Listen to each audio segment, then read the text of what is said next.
Why did the government fund CIEL? It was about having a partnership between industry and science to deliver developments that would push the industry forward. And the key point about it, if you look at the documentation, is they keep emphasising industry-led. And that's the rubber hits the road at meetings like these. But some people say there's been a valley of death between science and application on farm. Too many good ideas aren't bridging that gap. And that is where I'm understanding the government is wanting to stimulate these public-private partnerships.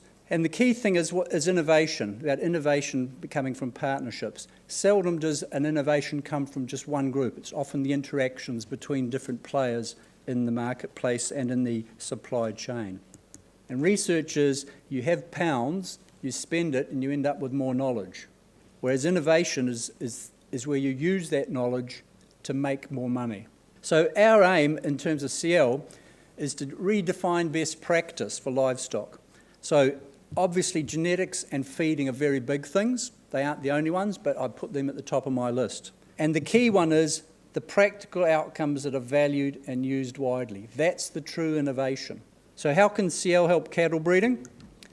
We want to know what it is that you're interested in and what things you're seeking to make your systems better or your products that you produce better.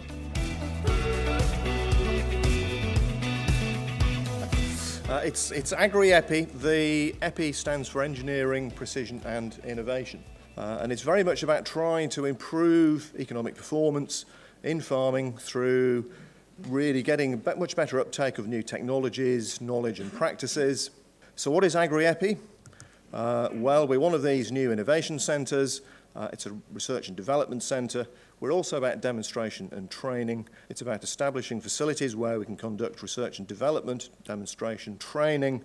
We also have some key capital equipment that can be used on projects, equipment that small companies may not be able to afford themselves, but they can buy access to equipment to help them understand perhaps some of the challenges that they face. We're actually working with F1 Williams. It's not that we're trying to make tractors quicker, but they're really good at instrumentation. They can get data, they can process that real time from those Formula One cars, and it's about using their technology, their expertise, in terms of helping us get data processed very quickly so that we can actually use it real time when we're actually making decisions out on the farm. And farmers, we're very much engaging with farmers in terms of understanding what your needs are as well. We have satellite farms spread across the country. Again, they're very much monitoring what's going on at the farm level so we can try and get some understanding of the variability both within farms and between farms. And again, it's bringing this data together. We're going to be linking with the other centres, certainly Agrimetrics, in terms of bringing this data together and trying to understand it across the entire country. You've hit it nail on the head. It's getting people engaged is how technology is transferred to the people that matter. What we want to do in Agrimetrics is essentially to build the connections that allow us to understand the food system in its entirety. 95% of the data that is in existence was created in the last 2 years. And that means that we have to do things differently. Now we're confronted with huge volumes of data.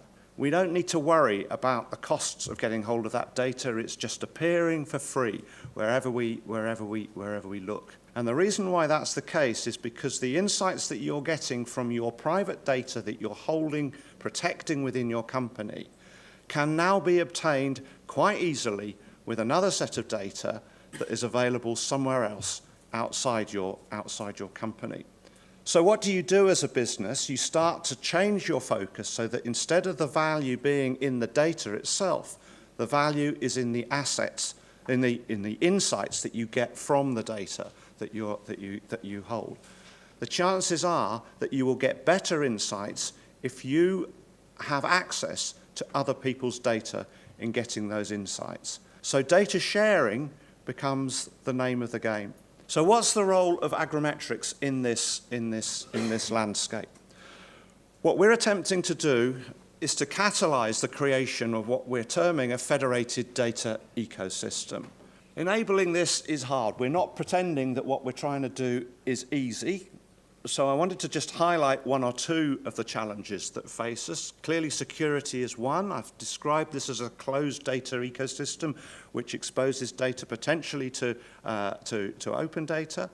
So we need to have comprehensive credential management within our system, and we also need to be able to create compartmentalized workspaces in that data ecosystem. So that's our aspiration, is to catalyze the industry to make better use of its data by linking it and by tackling the pre-competitive challenges that are associated with that.